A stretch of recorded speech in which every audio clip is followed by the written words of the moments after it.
ಕರ್ನಾಟಕದ ನನ್ನ ಎಲ್ಲ ವಿದ್ಯಾರ್ಥಿಗಳಿಗೂ ಕೂಡ ನಿಮ್ಮ ಧ್ರುವ ಕುಮಾರ್ ಹಿರೇಮಠ್ ಮಾಡುವಂತಹ ನಮಸ್ಕಾರಗಳು. ನಮ್ಮ ವಿದ್ಯಾಭ್ಯಾಸ 45 ದಿನಗಳ PC ಸ್ಟಡಿ ಚಾಲೆಂಜ್ಗೆ ತಾವೆಲ್ಲರೂ ಕೂಡ ಎನ್ರೋಲ್ ಆಗಿದ್ದೀರಿ. ಬಹಳ ಹೆಚ್ಚಿನ ಸಂಖ್ಯೆಯಲ್ಲಿ ಎನ್ರೋಲ್ ಆಗಿರುವಂತದ್ರಿಂದ ನಮಗೂ ಕೂಡ ಬಹಳ ಜೋಶ್ ಇದೆ ನಿಮ್ಮನ್ನ ಗೈಡ್ ಮಾಡೋದಕ್ಕೆ. ಸೊ ಈಗಾಗಲೇ 3 ದಿನಗಳು ನಡೆದಿದ್ದಾವೆ. ಸೊ ಯಾರಿನ್ನೂ ಜಾಯಿನ್ ಆಗಿಲ್ಲ ಆದಷ್ಟು ಬೇಗನೆ ಜಾಯಿನ್ ಆಗಿ. ಈ ವಿದ್ಯಾಭ್ಯಾಸ ಪ್ರೋಗ್ರಾಮ್ ಜಾಯಿನ್ ಆದ ನಂತರದಲ್ಲಿ ಸ್ಟೂಡೆಂಟ್ಸ್ ಕೇಳಿದಂತಹ ಪ್ರಮುಖವಾದಂತಹ ಪ್ರಶ್ನೆ ಏನಪ್ಪಾ ಅಂತಂದ್ರೆ, ಸರ್ ಇವಾಗ ಒಂದ್ ದಿನದಲ್ಲಿ ಎಲ್ಲಾ ಸಬ್ಜೆಕ್ಟ್ ಅನ್ನ ಓದಿ ಕವರ್ ಮಾಡ್ಬೇಕಾ, ಅಥವಾ ನೀವೇನ್ ಮಾಡಿದಿರಿ ಅಂತಂದ್ರೆ ನೀವು ಒಂದೇ ಸಬ್ಜೆಕ್ಟ್ ಕೊಟ್ಟಿದ್ದೀರಿ ಸರ್. ಒಂದು ಸಬ್ಜೆಕ್ಟು, ಒಂದು ಮೆಂಟಲ್ ಅಬಿಲಿಟಿ, ಒಂದು ಕರೆಂಟ್ ಅಫೇರ್ಸ್, ಒಂದು PYQ ಈ ತರ ಹಾಕಿದಿರಿ. ಆದ್ರೆ ಸರ್ ನಮ್ಗೆ ಇದುವರೆಗೂ ಕೂಡ ಎಲ್ಲರೂ ಗೈಡ್ ಮಾಡಿರೋದು ಹೇಗೆ ಅಂತಂದ್ರೆ ಒಂದ್ ದಿನದಲ್ಲಿ ಎಲ್ಲ ಸಬ್ಜೆಕ್ಟ್ಗಳನ್ನು ಓದಬೇಕು. So history, geography, polity, economy, environment, current affairs, mental ability ಎಲ್ಲವೂ ಕೂಡ ಓದಿ, ಎಲ್ಲವೂ ಕೂಡ 1 ಅವರ್ ಓದಿ ಅನ್ನುವಂತಹ ಗೈಡೆನ್ಸ್ ಅನ್ನ ನಮಗೆ ಎಲ್ಲರೂ ಕೂಡ ಕೊಟ್ಟಿದ್ದಾರೆ ಸರ್. ಆದ್ರೆ ಈ ಒಂದು ಚಾಲೆಂಜ್ ಅನ್ನ ನಾವು ನೋಡಿದಾಗ ಬಹಳ ನಮಗೆ ಡಿಫ್ರೆಂಟ್ ಅಂತ ಅನ್ನಿಸ್ತು. ಯಾಕೆ ನೀವು ಒಂದೇ ಒಂದು ಸಬ್ಜೆಕ್ಟ್ ಅನ್ನ ಹಾಕಿದಿರ ಇದರಲ್ಲಿ ಅನ್ನೋದು ನನಗೆ ಗೊತ್ತಾಗ್ಲಿಲ್ಲ. ಇದರ ಬಗ್ಗೆ ಎಕ್ಸ್ಪ್ಲನೇಷನ್ ಕೊಡಿ ಅಂತೇಳಿ ಸಾಕಷ್ಟು ಜನ ಕೇಳಿದ್ರು. ಅದಕ್ಕೋಸ್ಕರ ವಿಡಿಯೋನೇ ಮಾಡ್ತಾ ಇದ್ದೀನಿ. ಸೊ ಅವರು ಹೀಗೆ ಕೇಳಿದಾಗ ನಾನು ಅವ್ರಿಗೆ ಕೇಳಿದೇನಪ್ಪ ಅಂತಂದ್ರೆ, ನಿಮಗೆ ಯಾಕೆ ಅನ್ಸುತ್ತೆ ಡೈಲಿ ಎಲ್ಲ ಸಬ್ಜೆಕ್ಟು ಓದಬೇಕು ಅಂತ ಅಂದಾಗ ಅವ್ರೇನು ಹೇಳ್ತಾರೆ, ಸರ್ ಒಂದು ನಮ್ಮ ಗೈಡೆನ್ಸ್ ಆ ರೀತಿ ಬಂತು, ಎರಡನೇದು ನಮಗೂ ಕೂಡ ಭಾಳ ಭಯ ಇದೆ ಸರ್. ಅಕಸ್ಮಾತ್ ಏನಾದರೂ ಒಂದು 2 ದಿನ ನಾನೊಂದು ಸಬ್ಜೆಕ್ಟ್ ಓದಲಿಲ್ಲ ಅಂತಂದರೆ ಆ ಸಬ್ಜೆಕ್ಟ್ ನಾನು ಓದಲಿಲ್ವಲ್ಲ, ಆ ಸಬ್ಜೆಕ್ಟು ನನಗೆ ಮಾಹಿತಿ ಸಂಗ್ರಹಣೆ ಆಗಿಲ್ವಲ್ಲ, ಅದ್ರ ಜೊತೆ ಟಚ್ಚಲ್ಲಿಲ್ವಲ್ಲ ಅಂತ ನನಗೆ ಭಯ ಶುರು ಆಗುತ್ತೆ ಸರ್. ಅದಕ್ಕೋಸ್ಕರ ನಾನು ಪ್ರತಿದಿನ ಎಲ್ಲ ಸಬ್ಜೆಕ್ಟನ್ನು ಕೂಡ ಚಾಚು ತಪ್ಪದೆ ಬೆಳಗ್ಗೆಯಿಂದ ರಾತ್ರಿವರೆಗೂ ಅಟ್ಲೀಸ್ಟ್ 1 ಅವರ್ ಓದ್ತೀನಿ ಸರ್ ಅಂತ ಹೇಳಿದ್ರು ಅವರು. ಇದನ್ನು ಕೇಳಿ ನನಗಂತೂ ಶಾಕ್ ಆಯಿತು. ಯಾಕೆ ನನಗಂತೂ ಇದುವರೆಗೂ ಗೊತ್ತಿರಲಿಲ್ಲ ಒಂದಿನದಲ್ಲಿ ಎಲ್ಲ ಸಬ್ಜೆಕ್ಟ್ ಓದಬೇಕು ಅಂತ ಹೇಳಿ. ಸೊ ನನಗೂ ಅದು ನಾಲೆಡ್ಜು ಹೊಸದು ಅಂತಲೇ ಹೇಳ್ಬೋದು. ಇಲ್ಲಿ ಎಲ್ಲ ಸಬ್ಜೆಕ್ಟನ್ನು ಒಂದಿನ ಓದಬೇಕು ಅನ್ನೋದಕ್ಕಿಂತ ಯಾಕೆ ಓದಬಾರ್ದು ಅನ್ನೋದನ್ನು ನಾನು ಎಕ್ಸ್ಪ್ಲೇನ್ ಮಾಡ್ತೀನಿ. ಮೊದಲನೇದಾಗಿ ನಮಗೆ ಫೋಕಸ್ ಆ್ಯಂಡ್ ಕಾನ್ಸಂಟ್ರೇಷನ್ ಇರೋದಿಲ್ಲ. ಪ್ರತಿದಿನನೂ ಕೂಡ 1 ಅವರ್ ಮಾತ್ರ ನಾವು ಓದ್ಕೊಳ್ತಾ ಹೋದರೆ. ಯಾಕೆಂದರೆ ಅರ್ಥ ಮಾಡ್ಕೊಳ್ಳಿ, human mind can process only certain amount of information, ಅದು ಕೂಡ ಒಂದು ರೈಟ್ ಫಾರ್ಮೆಟಲ್ಲಿ ಕೊಟ್ಟಾಗ ಮಾತ್ರ. ಅಂದರೆ ಅನ್ಲಿಮಿಟೆಡ್ ಇನ್ಫಾರ್ಮೇಷನನ್ನು, ತುಂಬ ವೆರೈಟಿ ಇನ್ಫಾರ್ಮೇಷನನ್ನು ಒಂದೇ ಸರಿ ಕೊಟ್ಟಾಗ ಅದನ್ನು ಪ್ರಾಸೆಸ್ ಮಾಡ್ಕೊಳ್ಳೋಂಥ ಶಕ್ತಿ ಹ್ಯೂಮನ್ ಮೈಂಡಿಗೆ ಇರೋದಿಲ್ಲ. ಇಲ್ಲೇನಾಗುತ್ತೆ ನೋಡಿ, ಫೋಕಸ್ ಅನ್ನೋದು ಯಾಕೆ ಮುಖ್ಯ ಅಂತ ನಾನು ಹೇಳ್ತೀನಿ ಅಂದರೆ, ಈಗ ಏನಾಗುತ್ತೆ, ಮೈಂಡಿಗೆ ಒಂದು ಫ್ಲೋ ಸ್ಟೇಟ್ ಅನ್ನೋಂಥದ್ದಿದೆ. ಯಾವುದೇ ಒಂದು ವಿಷಯವನ್ನು ನಾವು ಅದ್ರ ಫ್ಲೋ ಸ್ಟೇಟ್ಗೆ ಬರಬೇಕು ಮೈಂಡು, ಅಂದರೆ ಅದನ್ನು ಗ್ರಾಸ್ಪ್ ನಮಗೆ ಸ್ಟ್ರಾಂಗ್ ಆಗ್ತಾ ಹೋಗಬೇಕು ಅಂತಂದರೆ ಮಿನಿಮಮ್ ಅಂದರೂ ನಾವು 2 ಅವರ್ಸ್ ಅದನ್ನು ಓದಬೇಕಾಗತ್ತೆ. 2 ಅವರ್ಸ್ ಆದಮೇಲೆ ಏನಾಗುತ್ತೆ, ಆ ಮೈಂಡು ಒಂದು ಫ್ಲೋ ಸ್ಟೇಟಿಗೆ ಬರುತ್ತೆ. ಆವಾಗ ನಿಮಗೆ ವಿಷಯಗಳೇನಾಗ್ತಾವಲ್ಲ, ಗ್ರಾಸ್ಪ್ ನಿಮಗೆ ಸುಲಭವಾಗ್ತಾ ಹೋಗುತ್ತೆ ಮತ್ತು ನಿಮಗೂ ಕೂಡ ಕನ್ಸಲ್ಟೇಟ್ ಆಗ್ತಾ ಹೋಗುತ್ತೆ. 2 ಅವರ್ಸ್ಗಿಂತ ನೀವು ಕಡಿಮೆ ಮಾಡಿದ್ರಿ ಅಂತಂದರೆ ಹ್ಯೂಮನ್ ಮೈಂಡ್ ಫ್ಲೋ ಸ್ಟೇಟ್ಗೆ ಬರೋದಿಲ್ಲ. ಅವಾಗೇನಾಗುತ್ತೆ, ಯಾವುದೇ ವಿಷಯವನ್ನು ಆಳವಾದಂತಹ ಅಧ್ಯಯನ ಮಾಡೋದಕ್ಕೆ ನಮಗೆ ಅವಕಾಶ ಸಿಗೋದಿಲ್ಲ. ಎರಡನೇದಾಗಿ ಇದರಿಂದ ಏನಾಗುತ್ತೆ, ಯಾವಾಗ ನಾವು ಆಳವಾದ ಅಧ್ಯಯನವನ್ನು ಮಾಡೋದಿಲ್ಲ ಆವಾಗ ಆಳವಾಗಿ ನಮಗೆ ಅದು ಯಾವುದೂ ಕೂಡ ಗ್ರಾಸ್ಪ್ ಆಗೋದಿಲ್ಲ. ಈಗ ನೋಡಿ, ನಮಗೆ ಮಾಹಿತಿ ಸಂಗ್ರಹ ಮಾಡಿದ್ದೀವಿ ಅಂತ ಅನಿಸುತ್ತೆ, ಆದರೆ ನಮಗೆ ಮಾಹಿತಿ ಸಂಗ್ರಹ ಮಾಡೋದು ಮುಖ್ಯನಾ ಅಥವಾ ಒಂದು ವಿಷಯದ ಬಗ್ಗೆ ಅರಿವು ಮೂಡೋದು ಮುಖ್ಯನಾ ಅನ್ನೋದು ನಮಗೆ ಇಂಪಾರ್ಟೆಂಟ್ ಆಗುತ್ತೆ. ಎಕ್ಸಾಂಪಲ್ ನೋಡಿ, ಈಗ ನೀವು ಒಂದು ಅರ್ಧ ಗಂಟೆ ಕೂತ್ಕೊಂಡು ಇನ್ಸ್ಟಾಗ್ರಾಮಲ್ಲಿ ರೀಲ್ ನೋಡ್ತೀರಿ. ಈಗ ನಿಮ್ಮ ಒಂದು ಜಸ್ಟಿಫಿಕೇಶನ್ ಏನಪ್ಪ ಸರ್, ಅಲ್ಲಿ ಯೂಸ್ಫುಲ್ ರೀಲ್ಗಳು ಬರ್ತವೆ ಸರ್, ಹೆಲ್ತ್ ಬಗ್ಗೆ ಅವರು ಮಾತಾಡ್ತಾರೆ, ಅಗ್ರಿಕಲ್ಚರ್ ಬಗ್ಗೆ ಅವರು ಮಾತಾಡ್ತಾರೆ, ಫಿಲಾಸಫಿ ಬಗ್ಗೆ ಮಾತಾಡ್ತಾರೆ, ಅಡುಗೆ ಬಗ್ಗೆ ಮಾತಾಡ್ತಾರೆ, ಕೆಲವು ಟಿಪ್ಸ್ಗಳು ಕೊಡ್ತಾ ಇರ್ತಾರೆ. ಇದೆಲ್ಲವೂ ಕೂಡ ಇಂಪಾರ್ಟೆಂಟ್ ಇದಾವಲ್ವಾ ಸರ್, ಇದೆಲ್ಲವೂ ಕೂಡ ನಮಗೆ ಲೈಫ್ಗೆ ಬೇಕಾಗಿರೋಂಥದ್ದು ಇದಾವಲ್ವಾ ಸರ್ ಅಂತ ಹೇಳ್ತೀರಿ. ಕರೆಕ್ಟೇ, ಇಲ್ಲ ಅಂತಲ್ಲ. ಆದರೆ ಇಮ್ಯಾಜಿನ್ ಮಾಡಿ, ನೀವು ಅರ್ಧ ಗಂಟೆ ರೀಲನ್ನು ನೋಡ್ತೀರಿ. ಸೇ ಫಾರ್ ಎಕ್ಸಾಂಪಲ್ ಅರ್ಧ ಗಂಟೆಲಿ ಒಂದು 20 ರೀಲ್ಸ್ ನೋಡಿದಿರಿ ಅಂತ ಅನ್ಕೊಳ್ಳಿ. ಈಗ ಅರ್ಧ ಗಂಟೆ ಆದಮೇಲೆ ಜಸ್ಟ್ ಫೋನನ್ನು ಇಟ್ಬಿಟ್ಟು ಮೊದಲನೇ ರೀಲ್ ನೀವೇನು ನೋಡಿದ್ರಲ್ವಾ, ಆ ರೀಲಲ್ಲಿ ಏನಿತ್ತು ಅಂತ ಹೇಳಿ ಎಕ್ಸಾಕ್ಟಾಗಿ ಹೇಳ್ತೀರಾ? ಈಗ ನೋಡಿ, ಆ ರೀಲಲ್ಲಿ ನಿಮ್ಮ ಅಗ್ರಿಕಲ್ಚರ್ ವಿಚಾರವಾಗಿ ಅವರೇನು ಹೇಳಿರ್ತಾರೆ. ಸೊ ಈ ರೀತಿಯಾಗಿ ನಾವು ಅಗ್ರಿಕಲ್ಚರ್ ಮಾಡೋದ್ರಿಂದ ನಮಗೆ ಬೆಟರ್ ಆಗ್ಬೋದು ಅನ್ನೋಂಥ ರೀಲನ್ನು ಅವ್ರು ಮಾಡಿದ್ದಾರೆ. It is N information reel, ಇಲ್ಲ ಅಂತಲ್ಲ. ಆದರೆ ಅರ್ಧ ಗಂಟೆ ಆದಮೇಲೆ ಆ ರೀಲಲ್ಲಿರುವಂತಹ ಪ್ರತಿಯೊಂದು ಅಂಶನೂ ಕೂಡ ನಿಮಗೆ ನೆನಪಿರುತ್ತಾ? ಖಂಡಿತವಾಗ್ಲೂ ಇಲ್ಲ. ಯಾಕೆ?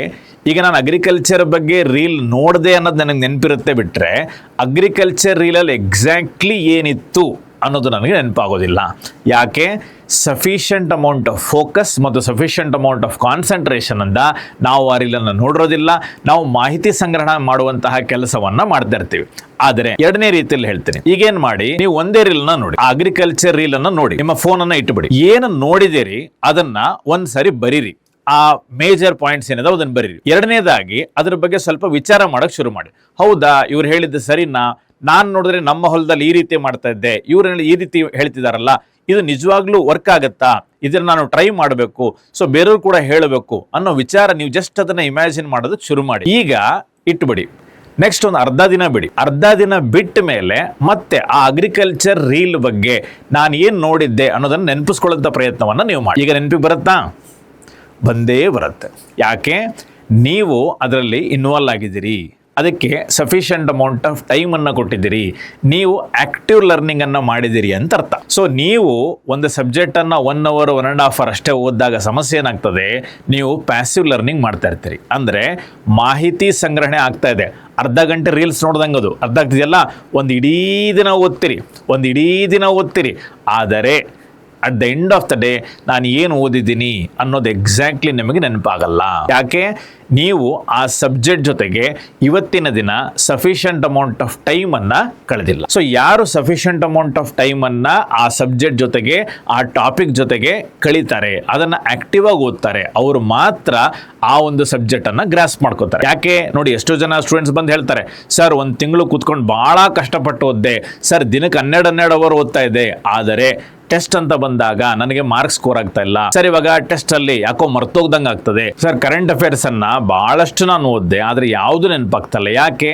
ಮಾಹಿತಿ ಸಂಗ್ರಹಣೆ ಮಾಡುವಂತಹ ಕಾರ್ಯವನ್ನ ಮಾಡ್ತಾ ಇದ್ದೀರಿ, ಅಧ್ಯಯನ ಕಾರ್ಯವನ್ನ ಮಾಡ್ತಾ ಇಲ್ಲ. ಸೊ ಅಧ್ಯಯನವನ್ನ ಮಾಡಬೇಕು ಅಂತಂತಂದ್ರೆ ಒಂದು ಸಬ್ಜೆಕ್ಟ್ ಜೊತೆಗೆ ಮಿನಿಮಮ್ 2 to 3 hours ನೀವು ಕಳಿಬೇಕಾಗತ್ತೆ. ಸೊ ಸತತವಾಗಿ 2 ರಿಂದ 3 ಗಂಟೆಗಳ ಕಾಲ ನೀವು ಒಂದು ಬುಕ್ ಅನ್ನು ಓದಿದಾಗ ಮಾತ್ರ ನಿಮಗೆ ಆಳವಾದಂತಹ ಅಧ್ಯಯನ ಸಾಧ್ಯ. ಮೂರನೇದಾಗಿ ಬಹಳ ಅರ್ಜೆಂಟ್ ಅಲ್ಲಿ ಇರ್ತೀವಿ, ಅಂದ್ರೆ ಈ ಸಬ್ಜೆಕ್ಟ್ ಅನ್ನ ಮುಗಿಸ್ಬೇಕು, ಇನ್ನೊಂದು ಅವರ್ ಆಗ್ಬಿಡುತ್ತೆ, ಇನ್ನೊಂದು ಸಬ್ಜೆಕ್ಟ್ ಅನ್ನು ತಗೋಬೇಕು ಅಂತೇಳಿ. ಅವಾಗ ಏನಾಗುತ್ತೆ, ಫೋಕಸ್ ನಮ್ದು ಬಹಳ ಕಡಿಮೆ ಇರುತ್ತೆ. ಫೋಕಸ್ ಯಾವಾಗ ಕಡಿಮೆ ಇರುತ್ತೆ ಅಂದ್ರೆ ಏಕಾಗ್ರತೆ ಯಾವಾಗ ಕಡಿಮೆ ಇರುತ್ತೆ, ನಮಗೆ ವಿಷಯ ಗ್ರಾಸ್ಪ್ ಆಗೋದು ಕೂಡ ಬಹಳ ಕಡಿಮೆ ಆಗುತ್ತೆ. 4ನೇದಾಗಿ ಸಿಕ್ಕಾಪಟ್ಟೆ ಒತ್ತಡವನ್ನ ನಮ್ಮ ಬ್ರೈನ್ ಮೇಲೆ ನಾವು ಹಾಕ್ತಾ ಇರ್ತೀವಿ. ಅಂದ್ರೆ ಅಷ್ಟೊಂದು ಒತ್ತಡವನ್ನ ತಡ್ಕೊಳ್ಳೋಷ್ಟು ಕೇಪಬಿಲಿಟಿ ಅದಕ್ಕಿಲ್ಲ. ಇಲ್ಲ ಇದನ್ನು ಓದು, ಇಲ್ಲ ಅದನ್ನು ಓದು, ಅಲ್ಲ ಅದು ಮತ್ತೊಂದು ಓದು, ಬೇಗ ಓದು, ಇಷ್ಟೊತ್ತಿಗೆ ಓದು, ಅಷ್ಟೊತ್ತಿಗೆ ಮುಗಿಸು, ಇಷ್ಟೆಲ್ಲ ನಾವು ಒತ್ತಡವನ್ನ ಹಾಕೊಳ್ತಾ ಹೋದ್ರೆ ಏನಾಗುತ್ತೆ ಗೊತ್ತಾ, ಇಟ್ ಈಸ್ ಅನ್ಡ್ಯೂ ಪ್ರೆಷರ್. ಸಿಕ್ಕಾಪಟ್ಟೆ ಪ್ರೆಷರ್ ಆದಾಗ ಬ್ರೈನಿಗೆ ಏನಾಗುತ್ತೆ, ಮೆಂಟಲ್ ಫೆಟೀಗ್ ಆಗೋದಕ್ಕೆ ಶುರುವಾಗುತ್ತೆ. ಅರ್ಥ ಆಗ್ತಿಲ್ಲ? ಸೊ ಮೆಂಟಲ್ ಫೆಟೀಗ್ ಅಂದ್ರೆ ಏನು, ನಿಮಗೆ ಆದಷ್ಟು ಆಯಾಸ ಅಂತ ಅನ್ನಿಸ್ತಾ ಇರುತ್ತೆ. ಅಂದರೆ ನೀವು ಎಷ್ಟೋ ಸರಿ ನೋಡಿರ್ತೀರಿ, ಸರ್ 1 hour ಓದಿದ್ದೀನಿ, 1 hourಗೆ ನನಗೆ ಸುಸ್ತಾಗ್ಬಿಡ್ತು ಅಂತ ಹೇಳ್ತೀರಿ.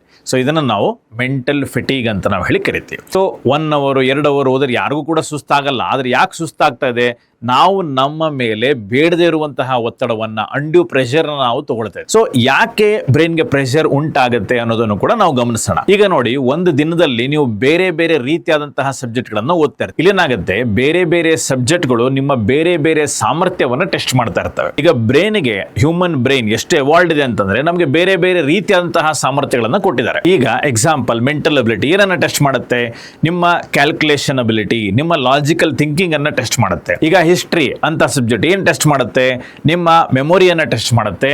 ಜೊತೆಗೆ ಕ್ರೊನಾಲಜಿ ಅಂದ್ರೆ ಒಂದು ಈವೆಂಟ್ ಅನ್ನ ಟೈಮ್ ಲೈನ್ ಅಲ್ಲಿ ನನಗೆ ಜೋಡಿಸಕ್ ಬರುತ್ತಾ, ಯಾವುದಾದ್ಮೇಲೆ ಯಾವ್ದು ಬರುತ್ತೆ, ಇದೆರಡವನ್ನ ಕನೆಕ್ಟ್ ಮಾಡಕ್ಕಾಗತ್ತಾ ಅನ್ನೋದನ್ನ ನಿಮ್ಮ ಹಿಸ್ಟ್ರಿ ಟೆಸ್ಟ್ ಮಾಡುತ್ತೆ. ಇನ್ನು ಎಕಾನಮಿ ಏನು ಟೆಸ್ಟ್ ಮಾಡುತ್ತೆ, ನಿಮ್ಮ ಕಾನ್ಸೆಪ್ಚುಯಲ್ ಅಂಡರ್ಸ್ಟ್ಯಾಂಡಿಂಗ್ ಅನ್ನು ಟೆಸ್ಟ್ ಮಾಡುತ್ತೆ. ಸೊ ಒಂದಿಷ್ಟು ವಿಷಯಗಳನ್ನ, ಮಾಹಿತಿಗಳನ್ನು ನಿಮಗೆ ಕೊಟ್ವಿ ಅಂತಂದಾಗ ಅದನ್ನ ತಗೊಂಡು ಪ್ರಾಸೆಸ್ ಮಾಡಿ ನಾನೊಂದು ಕ್ವಶನ್ ಕೇಳಿದಾಗ ನೀವು ಅನಾಲಿಸಿಸ್ ಮಾಡಿ ನಿಮಗೆ ಬರೆಯೋಕ್ಕಾಗತ್ತಾ ಅನ್ನೋದನ್ನ ಅದು ಟೆಸ್ಟ್ ಮಾಡುತ್ತೆ. ಅಂದ್ರೆ ಕಾನ್ಸೆಪ್ಟ್ ಎಷ್ಟು ಗಟ್ಟಿಯಾಗಿ ಕೂತಿದೆ ಅನ್ನೋದು ಇಲ್ಲಿ ಬಹಳ ಮುಖ್ಯ ಆಗುತ್ತೆ. ಈಗ ಜನರಲ್ ಸೈನ್ಸ್ ಮತ್ತು ಸೈನ್ಸ್ ಅಂಡ್ ಟೆಕ್ನಾಲಜಿ ಅಂತ ಸಬ್ಜೆಕ್ಟ್ಗಳು ಏನು ಮಾಡ್ತವೆ, ಅನಾಲಿಟಿಕಲ್ ಅಂಡರ್ಸ್ಟ್ಯಾಂಡಿಂಗ್ ಅನ್ನ ಅವು ಚೆಕ್ ಮಾಡ್ತೇವೆ. ಅಂದ್ರೆ ಒಂದು ವಿಷಯವನ್ನು ಓದಿದಾಗ ಅದನ್ನ ನಾವು ಡೇ ಟು ಡೇ ಲೈಫ್ಗೆ ಯಾವ ರೀತಿ ಅಪ್ಲೈ ಮಾಡ್ತೀವಿ, ಸೊ ಇದನ್ನ ಡೈಲಿ ಸೈನ್ಸ್ ಅಂತ ನಾವು ಹೇಳಿ ಕರಿತೀವಿ. ಸೊ ಈ ರೀತಿಯಾಗಿ ಅವುಗಳು ಟೆಸ್ಟ್ ಮಾಡ್ತವೆ. ನೆಕ್ಸ್ಟ್ ಇನ್ನು ಕರೆಂಟ್ ಅಫೇರ್ಸ್ ಅಂತ ಬಂದಾಗ, ಕರೆಂಟ್ ಅಫೇರ್ಸ್ ಅಲ್ಲಿ ಲೋಡ್ ಜಾಸ್ತಿ ಇರುತ್ತೆ, ಅಂದ್ರೆ ಸಿಕ್ಕಾಪಟ್ಟೆ ಮಾಹಿತಿ ಸಂಗ್ರಹಣೆ ಇರುತ್ತೆ. ಅಂದ್ರೆ it basically test how much information can you process in a very small amount of time. ಅಂದ್ರೆ ಇನ್ಫಾರ್ಮೇಶನ್ ಪ್ರೊಸೆಸಿಂಗ್ ಕೆಪಾಸಿಟಿ ನಿಮ್ದು ಎಷ್ಟಿದೆ ಅನ್ನೋದನ್ನ ಚೆಕ್ ಮಾಡುತ್ತೆ. ಓಕೆನಾ? ಸೊ ಈ ಎಲ್ಲ ಸಬ್ಜೆಕ್ಟ್ಗಳು ನಿಮ್ಮ ಬ್ರೈನ್ನ ಬೇರೆ ಬೇರೆ ಸಾಮರ್ಥ್ಯಗಳನ್ನ ಟೆಸ್ಟ್ ಮಾಡ್ತಾ ಇದೆ ಅನ್ನೋದನ್ನ ನೀವು ಅರ್ಥ ಮಾಡ್ಕೋಬೇಕು. ಸೊ ಈ ರೀತಿ ಇದ್ದಾಗ ಒಂದು 5 hours ಅಲ್ಲಿ ನಿಮ್ಮ ಬ್ರೈನ್ನ 5-6 ರೀತಿಯಲ್ಲಿ ಟೆಸ್ಟಿಗೆ ಒಳಪಡಿಸಿದ್ರೆ ಆ ಬ್ರೈನು ಯಾವುದಕ್ಕೆ ರೆಸ್ಪಾಂಡ್ ಮಾಡಬೇಕು ಅಂತ ಹೇಳ್ತೀರಿ? ಇಲ್ಲಿ ಕ್ರೊನಾಲಜಿಗೆ ರೆಸ್ಪಾಂಡ್ ಮಾಡಬೇಕಾ, ಅನಾಲಿಟಿಕಲ್ ಅಂಡರ್ಸ್ಟ್ಯಾಂಡಿಂಗ್ ಮಾಡಬೇಕಾ, ಕಾನ್ಸೆಪ್ಚುಯಲ್ ಅಂಡರ್ಸ್ಟ್ಯಾಂಡಿಂಗ್ ಮಾಡಬೇಕಾ, ಕ್ಯಾಲ್ಕುಲೇಟಿವ್ ಅಬಿಲಿಟಿಗೆ ಮಾಡಬೇಕಾ, ಯಾವುದಕ್ಕೆ ಮಾಡಬೇಕು? So you are confusing your brain every single day. ಅರ್ಥ ಆಗ್ತಾ ಇದೆಯಾ? ಸೊ ಇಲ್ಲೇನಾಗ್ತದೆ, ಇದರಿಂದ ನಮಗೆ ಮೆಂಟಲ್ ಫೆಟಿಗ್ ಆಗೋದಕ್ಕೆ ಶುರು ಆಗುತ್ತೆ. ಸೊ 1 ಅವರ್ ಓದ್ತೀವಿ, 2 ಅವರ್ ಓದ್ತೀವಿ, ಸರ್ ಟೀ ಬೇಕು, ಸರ್ ಕಾಫಿ ಬೇಕು, ಸರ್ ಬ್ರೇಕ್ ಬೇಕು, ಸರ್ ಫ್ರೆಂಡ್ ಜೊತೆ ಮಾತಾಡಬೇಕು, ಸರ್ ಫ್ಯಾಮಿಲಿ ಜೊತೆ ಮಾತಾಡಬೇಕು ಅಂತೆಲ್ಲ ಅನ್ಸಕ್ಕೆ ಶುರು ಆಗುತ್ತೆ ನಮಗೆ. ಸೊ ಯಾವಾಗ ಬ್ರೈನು ಟಯರ್ಡ್ ಆಗುತ್ತೆ ಅವಾಗ ಏನಾಗ್ತದೆ, ನೀವು ಓದೋದನ್ನ ಜಸ್ಟ್ ಮೆಕ್ಯಾನಿಕಲ್ ಪ್ರೊಸೆಸ್ ಆಗಿ ಮಾಡ್ತಾ ಇರ್ತೀರಿ. ಅಂದರೆ ಆ ದಿನ ಸಾಗಿಸ್ಬೇಕು ಅಷ್ಟೇ, ನಾನು ಓದಿದ್ದೀನಿ ಅನ್ನೋದು ನಿಮಗೆ ಬೇಕು, ಆ ಒಂದು ಫೀಲಿಂಗ್ಗೋಸ್ಕರ ಓದ್ತೀರಿ ಬಿಟ್ಟು ನಿಜವಾಗ್ಲೂ ಓದಬೇಕು ಅನ್ನೋದು ಓದಲ್ಲ. ಸೊ ಯಾವಾಗ ನಾವು ಓದಬೇಕು ಅಂತ ಓದಲ್ಲ ಅವಾಗ ಏನಾಗುತ್ತೆ, ನಮ್ಮ ರಿಟೆನ್ಷನ್ ಕೇಪಬಿಲಿಟಿ ಬಹಳ ಕಡಿಮೆ ಆಗಿಬಿಡುತ್ತೆ. ಅಂದರೆ ಓದದ್ದನ್ನು ನೆನಪಲ್ಲಿ ಇಟ್ಕೊಳ್ಳುವಂತಹ ಸಾಮರ್ಥ್ಯ ನಮ್ಮಲ್ಲಿ ಕಡಿಮೆ ಆಗ್ತಾ ಹೋಗುತ್ತೆ. ಸೊ ಈ ಥರ ನೀವು ಒಂದು 6 ತಿಂಗಳು ಮಾಡಿದ್ರಿ ಅಂತ ಇಟ್ಕೊಳ್ಳಿ, ನೆಕ್ಸ್ಟ್ ಇನ್ನೊಂದು 6 ತಿಂಗಳಿಗೆ ನೆನಪಲ್ಲಿ ಇಟ್ಕೊಳ್ಳುವಂಥದ್ದು ಭಾಳನೇ ಕಷ್ಟ ಆಗುತ್ತೆ. ಸೊ ಯಾವಾಗ ನೆನಪಲ್ಲಿ ಇಟ್ಕೊಳ್ಳೋದು ಕಷ್ಟ ಆಗುತ್ತೆ ಅವಾಗ ಏನಾಗ್ತದೆ, ನಮಗೆ ರಿವಿಷನ್ ಮಾಡೋದಕ್ಕೆ ಟಫ್ ಆಗುತ್ತೆ. ಈಗ ಎಕ್ಸಾಮ್ ಟೈಮ್ ಬಂತು ಅಂದಾಗ ನಾವು ರಿವಿಷನ್ ಮಾಡಬೇಕು ಅಂದರೆ ನಮಗದು ರಿಟೆನ್ಷನ್ ಆಗಿರಬೇಕು. ನನಗೇನು ರಿಟೆನ್ಷನ್ನೇ ಆಗಿಲ್ಲ, ನನಗೆ ನೆನಪೇ ಇಲ್ಲ ಅಂತಂದಾಗ ರಿವಿಷನ್ ಟೈಮಲ್ಲೂ ಕೂಡ ನಮ್ಗೆ ಏನನ್ಸುತ್ತೆ, ಸಬ್ಜೆಕ್ಟನ್ನು ಹೊಸದಾಗಿ ಓದ್ತಾ ಇದ್ದೀನೇನೋ ಅಂತ ನಮಗನ್ಸುತ್ತೆ. ಅವಾಗ ರಿವಿಷನ್ ಏನಾಗ್ತದೆ, ಭಾಳ ಸ್ಲೋ ಆಗ್ತಾ ಹೋಗುತ್ತೆ, ನಿಮಗೆ ಟೆನ್ಷನ್ ಜಾಸ್ತಿ ಆಗ್ತಾ ಹೋಗುತ್ತೆ. ಯಾಕೆಂದ್ರೆ ರಿವಿಷನ್ ಟೈಮ್ ಅಂತಂದ್ರೆ ಭಾಳ ಕಡಿಮೆ ಸಮಯ ಇರುತ್ತೆ, ಅಷ್ಟು ಕಡಿಮೆ ಸಮಯದಲ್ಲಿ ನಾವು ಸಬ್ಜೆಕ್ಟನ್ನು ಮುಗಿಸೋಕ್ಕೆ ಆಗಲ್ಲ. ಸೊ ಒಟ್ಟಾರೆಯಾಗಿ ಹೇಳೋದಾದರೆ ಒಂದು ದಿನದಲ್ಲಿ 2-3ಕ್ಕಿಂತ ಹೆಚ್ಚು ಸಬ್ಜೆಕ್ಟ್ಗಳನ್ನು ಓದಿರಿ ಅಂದರೆ ನಿಮ್ಮ ಟೈಮ್ ಟೇಬಲ್ ನೋಡ್ರೆ ನನಗೆ ಭಯ ಆಗ್ತದೆ. 7ರಿಂದ 8 ಸಬ್ಜೆಕ್ಟ್ ಒಂದು ದಿನದಲ್ಲಿ ಹಾಕೊಂಡಿರ್ತೀರಿ. ಸೊ ಆ ಥರ 7-8 ಸಬ್ಜೆಕ್ಟ್ಗಳನ್ನು ಒಂದು ದಿನದಲ್ಲಿ ಆದರೆ ಆಗುವಂತಹ ದುಷ್ಪರಿಣಾಮಗಳೇನು? ಒಂದು, ನೀವು ಫ್ಲೋ ಸ್ಟೇಟನ್ನು ಎಂಟರ್ ಆಗೋದೇ ಇಲ್ಲ. ಅಂದರೆ 2 to 3 ಅವರ್ಸ್ ಓದಿದ್ರೆ ಮಾತ್ರ ಫ್ಲೋ ಸ್ಟೇಟ್ ಬರೋದು, ಅವಾಗ ಮಾತ್ರ ನಮಗೆ ಗ್ರಾಸ್ಪ್ ಆಗೋದಕ್ಕೆ ಶುರು ಆಗೋದು. ಸೊ ಫ್ಲೋ ಸ್ಟೇಟ್ಗೆ ಬರೋದಕ್ಕಿಂತ ಮುಂಚೆನೇ ನೀವು ಕಟ್ ಆಫ್ ಮಾಡ್ಕೊಂಡ್ಬಿಡ್ತೀರಿ. So that is the first disadvantage. Second disadvantage ಏನು, ನಾವು ಫ್ಲೋ ಸ್ಟೇಟ್ ಎಂಟರ್ ಆಗದಿರೋದ್ರಿಂದ ನಮಗೆ ಆಳವಾದಂತಹ ಅಧ್ಯಯನ ಸಾಧ್ಯ ಆಗೋದಿಲ್ಲ. ಯಾವಾಗ ಆಳವಾದ ಅಧ್ಯಯನ ಸಾಧ್ಯ ಆಗೋದಿಲ್ಲ, ನಮಗೆ ಅವಾಗ ಗ್ರಾಸ್ಪ್ ಆಗೋದಿಲ್ಲ ಮತ್ತು ಆಳವಾದಂತಹ ಅರಿವು ನಮಗೆ ಸಾಧ್ಯ ಇಲ್ಲ. ಮಾಹಿತಿ ಸಂಗ್ರಹಣೆ ಮಾಡಿದೀವಿ ಅಂತ ಹೇಳಿ ಸ್ಯಾಟಿಸ್ಫ್ಯಾಕ್ಷನ್ ಇರುತ್ತೆ, ಆದರೆ ಅದರ ಅರಿವು ನಮಗೆ ಇರೋದಿಲ್ಲ. ಮೂರನೇದಾಗಿ ಫೋಕಸ್ ಬಹಳ ಕಡಿಮೆ ಇರೋದ್ರಿಂದ ನಮಗೆ ಗ್ರಾಸ್ಪ್ ಕೂಡ ಬಹಳ ಕಡಿಮೆ ಇರುತ್ತೆ. ನಾಲ್ಕನೇದಾಗಿ ನಮ್ಮ ಬ್ರೈನ್ ಮೇಲೆ ಬೇಡದೇ ಇರುವಂತಹ ಒತ್ತಡವನ್ನ ನಾವು ಹಾಕ್ತಾ ಇರ್ತೀವಿ. 5ನೇದಾಗಿ ಈ ಒತ್ತಡದಿಂದ ಮೆಂಟಲ್ ಫೆಟಿಗ್ ಆಗುತ್ತೆ. ಮೆಂಟಲ್ ಫೆಟಿಗ್ ಆದಾಗ 6ನೇ ಪಾಯಿಂಟು, ನಮ್ಮ ನೆನಪಿನ ಶಕ್ತಿ ಏನಾಗ್ತದೆ, ಕಡಿಮೆ ಆಗ್ತಾ ಹೋಗುತ್ತೆ. ಯಾವಾಗ ನಮ್ಮ ನೆನಪಿನ ಶಕ್ತಿ ಕಡಿಮೆ ಆಗುತ್ತೆ, 7ನೇ ಪಾಯಿಂಟು, ನಮಗೆ ರಿವಿಷನ್ ಮಾಡೋದು ಭಾಳ ಕಷ್ಟ ಆಗುತ್ತೆ. ಇದೆಲ್ಲದರಿಂದ ಏನಾಗುತ್ತೆ, ನಾವು ಎಕ್ಸಾಮ್ ಪಾಸ್ ಮಾಡೋದಕ್ಕೆ ಆಗೋದಿಲ್ಲ. ಯಾಕೆ ಭಾಳ ಟಫ್ ಆಗುತ್ತೆ ಎಕ್ಸಾಮನ್ನು ಪಾಸ್ ಮಾಡೋದು ಅನ್ನೋದು ಇದಕ್ಕೋಸ್ಕರ. ಯಾಕೆ, ನಾವು ಓದ್ತೀವಿ, ಭಾಳ ಕಷ್ಟಪಡ್ತೀವಿ, 10 ಅವರ್ 12 ಅವರ್ ಲೈಬ್ರರಿ ಒಳಗೆ ಕಡಿತೀವಿ, ಆದರೆ ನಮಗೆ ಓದೋದಕ್ಕೆ ಬರಲ್ಲ ಅಂತಂದಾಗ ನಾವು ಯಾವ ರೀತಿಯಲ್ಲಿ ಎಕ್ಸಾಮ್ ಪಾಸ್ ಆಗೋದಕ್ಕೆ ಸಾಧ್ಯ? ಇದನ್ನ ನೀವು ಸ್ವಲ್ಪ ವಿಚಾರ ಮಾಡಿ. ಸೊ ಏನೋ ಹೇಳಿದ್ರು ಅಂತ ಹೇಳಿ ಕೇಳಿಕೊಂಡು ಒಂದು ಟೈಮ್ ಟೇಬಲ್ ಮಾಡಿಕೊಂಡು 12 ಅವರ್ ಓದಿದೆ, 13 ಅವರ್ ಓದಿದೆ, ಆದರೂ ನಂದು ಎಕ್ಸಾಮ್ ಪಾಸ್ ಆಗಲಿಲ್ಲ ಅಂತ ಹೇಳೋದಕ್ಕಿಂತಲೂ ಕೂಡ ಏನು ಓದಬೇಕು ಅನ್ನೋದನ್ನು ಸರಿಯಾಗಿ ಅರ್ಥ ಮಾಡಿಕೊಂಡು ಓದಿ. ಒಂದು 6 to 8 ಅವರ್ಸ್ ಓದಿದ್ರೂ ಕೂಡ ಎಕ್ಸಾಮ್ ಪಾಸ್ ಆಗ್ಬೋದು ಅನ್ನೋದನ್ನು ನಾನು ನಿಮ್ಗೆ ಹೇಳ್ತೀನಿ. ಅದಕ್ಕಾಗಿ ನೋಡಿ, ವಿದ್ಯಾಭ್ಯಾಸದಲ್ಲಿ ನಾವೇನು ಮಾಡಿದ್ದೀವಿ, ಒಂದು ಸಬ್ಜೆಕ್ಟನ್ನು ಹಾಕಿದ್ದೀವಿ, ಒಂದು ಮೆಂಟಲ್ ಅಬಿಲಿಟಿ ಹಾಕಿದ್ದೀವಿ, ಕರೆಂಟ್ ಅಫೇರ್ಸ್ ಹಾಕಿದ್ದೀವಿ ಮತ್ತು ನಿಮಗೆ ಪ್ರೀವಿಯಸ್ ಇಯರ್ ಕ್ವಶನ್ ಪೇಪರ್ಗಳನ್ನು ಹಾಕಿದ್ದೀವಿ. ಸೊ ಇದರ ಮೂಲಕ ಏನಾಗುತ್ತೆ, ಎಲ್ಲವೂ ಬ್ಯಾಲೆನ್ಸ್ಡ್ ಆಗಿರುತ್ತೆ. ಒಂದೊಂದೇ ನೀವು ಮಾಡ್ಕೊತಾ ಹೋಗ್ತೀರಿ, ಸ್ಯಾಟಿಸ್ಫ್ಯಾಕ್ಷನ್ ಬರುತ್ತೆ ಮತ್ತು ಪೂರ್ಣ ಮಟ್ಟದಲ್ಲಿ, ಅಂದರೆ ಇವತ್ತಿಂದ ಹಿಡಿದು ಎಕ್ಸಾಮ್ ಆಗೋರು ಕೂಡ ನಿಮಗೆ ಯಾವ್ಯಾವ ಸಬ್ಜೆಕ್ಟ್ ಓದ್ತೀನಿ, ಮತ್ತೆ 2 ಸರಿ ಓದ್ತೀನಿ, 3 ಸರಿ ಓದ್ತೀನಿ ಅನ್ನೋ ಕ್ಲಾರಿಟಿ ನಿಮಗಿರೋದ್ರಿಂದ ಏನಾಗುತ್ತೆ, ಭಯ ಅನ್ನುವಂಥದ್ದು ಇರೋದಿಲ್ಲ. ಸೊ ಒಂದು ಟ್ರಸ್ಟ್ ಅಂತ ಮಾಡ್ತೀರಿ, ಅದಕ್ಕೆ ನೀವು ಒಪ್ಪಿಸ್ಕೊಳ್ತೀರಿ ಹಾಗೂ ನೀವು ಮುಂದುವರಿತೀರಿ. ಇದರಿಂದ ಏನಾಗುತ್ತೆ ಗೊತ್ತಾ, ನಿಶ್ಚಿಂತೆಯಿಂದ ನೀವು ಒಂದು ಕಡೆ ಕೂತ್ಕೊಂಡು ಓದ್ಕೋಬಹುದು. ಸೊ ಹೀಗೆ ನಾವು ಓದಬೇಕು ಎಕ್ಸಾಮ್ ಟೈಮಲ್ಲಿ. ಸೊ ಇನ್ನೂ ಏನಾದರೂ ನಿಮಗೆ ಡೌಟ್ಗಳಿದ್ರೆ ದಯವಿಟ್ಟು ಈ ಒಂದು ವಿಡಿಯೋನ ಕಾಮೆಂಟ್ ಸೆಕ್ಷನ್ ಅಲ್ಲಿ ಹಾಕಿ. ನಾನು ಫ್ರೀ ಇದ್ದಾಗ ನಾನು ವಿಡಿಯೋ ಮಾಡ್ತೀನಿ. ನಿಮ್ಮೆಲ್ಲರೂ ಕೂಡ ಎಲ್ಲರ ಡೌಟ್ಸ್ ಅನ್ನ ಸಾಲ್ವ್ ಮಾಡುವಂತಹ ಪ್ರಯತ್ನವನ್ನ ನಾನು ಮಾಡ್ತಾ ಇದ್ದೀನಿ. ಇಲ್ಲಿ ಉದ್ದೇಶ ಏನಪ್ಪಾ ಅಂತಂದ್ರೆ, ಈ ಸರಿ ಸಾಕಷ್ಟು ನೋಟಿಫಿಕೇಶನ್ಗಳು ಇರೋದ್ರಿಂದ ನೀವು ಈ ಸರಿ ನಿಮ್ಮ ಸರ್ಕಾರಿ ನೌಕರಿಯನ್ನ ಪಡ್ಕೊಳ್ಳೇಬೇಕು. ಆ ಪಡ್ಕೊಳ್ಳೋದಕ್ಕೆ ನಿಮ್ಗೆ ಏನು ಸಹಾಯ ಬೇಕಾಗಿದೆ ದಯವಿಟ್ಟು ಇದನ್ನ ಕೇಳಿ. ನಮಗೆ ಆದಷ್ಟು ಸಹಾಯವನ್ನ ನಿಮಗೆ ಮಾಡುವಂತಹ ಪ್ರಯತ್ನವನ್ನ ನಾವು ಮಾಡ್ತೀವಿ. ಈ ವಿಡಿಯೋ ನಿಮ್ಗೆ ಇಷ್ಟ ಆಗಿದ್ರೆ ನಿಮ್ಮ ಸ್ನೇಹಿತರ ಜೊತೆಗೂ ಕೂಡ ಇದನ್ನ ಶೇರ್ ಮಾಡಿ. ಯಾಕಂದ್ರೆ ಈ ಮಿಸ್ಟೇಕು ನೀವು ಒಬ್ಬರೇ ಮಾಡ್ತಾ ಇಲ್ಲ, ನನ್ನ ಪ್ರಕಾರ 90% ಸ್ಟೂಡೆಂಟ್ಗಳು ಇದನ್ನು ಮಾಡ್ತಾರೆ. ಯಾರಿಗೆ ಕೋಚಿಂಗ್ ಆಕ್ಸೆಸ್ ಇದೆ, ಯಾರಿಗೆ ಒಳ್ಳೆ ಮೆಂಟರ್ಸ್ಗಳು ಗೈಡ್ಗಳು ಸಿಕ್ಕಿದ್ದಾರೆ, ಅವರು ಈ ಥರ ಒಂದು ಮಿಸ್ಟೇಕ್ಸನ್ನು ಮಾಡ್ತಿಲ್ಲ. ಆದರೆ ನಾನು ಹಲವಾರು ಟೆಲಿಗ್ರಾಮ್ ಗ್ರೂಪ್ಗಳನ್ನು ನೋಡ್ತಾ ಇದ್ದೀರಿ. ಸೊ 30,000 ಜನ, 50,000 ಜನ, 1,00,000 ಜನ ಎಲ್ಲ ಇರ್ತಾರೆ. ಆದರೆ ಅವರು ಕೂಡ ಟೈಮ್ ಟೇಬಲ್ ಹಾಕ್ತಾರೆ. ಆ ಟೈಮ್ ಟೇಬಲ್ ಈ ಥರ ಒಂದು 8 ಸಬ್ಜೆಕ್ಟು 10 ಸಬ್ಜೆಕ್ಟ್ ಒಂದೊಂದು ದಿನಕ್ಕೆ ಹಾಕ್ಕೊಳ್ತಾ ಹೋಗ್ತಾರೆ. ಹುಡುಗರು ಅದನ್ನು ಓದಿದೆ, ಇದನ್ನು ಓದಿದೆ, ಆ ಟಾಪಿಕ್ ಓದಿ, ಈ ಟಾಪಿಕ್ ಓದಿ ಅಂತಾರೆ. ಅಂದರೆ ಈ ಥರ ಎಲ್ಲ ಮಾಡಿದಾಗ ನನಗೆ ಬೇಜಾರು ಬೇಜಾರಾಗುತ್ತೆ ಭಾಳ ಆ ಸ್ಟೂಡೆಂಟ್ಸ್ಗಳನ್ನು ನೋಡಿದಾಗ. ಯಾಕಂದರೆ ಅವರು ಪಾಸ್ ಆಗುವಂಥ ಚಾನ್ಸಸ್ ಭಾಳ ಕಡಿಮೆ ಇರುತ್ತೆ. ಓಕೆ, ಸೊ ದಯವಿಟ್ಟು ಈ ವಿಡಿಯೋನ ಸೀರಿಯಸ್ ಆಗಿ ತಗೋಬೇಕು. Thank you all of you.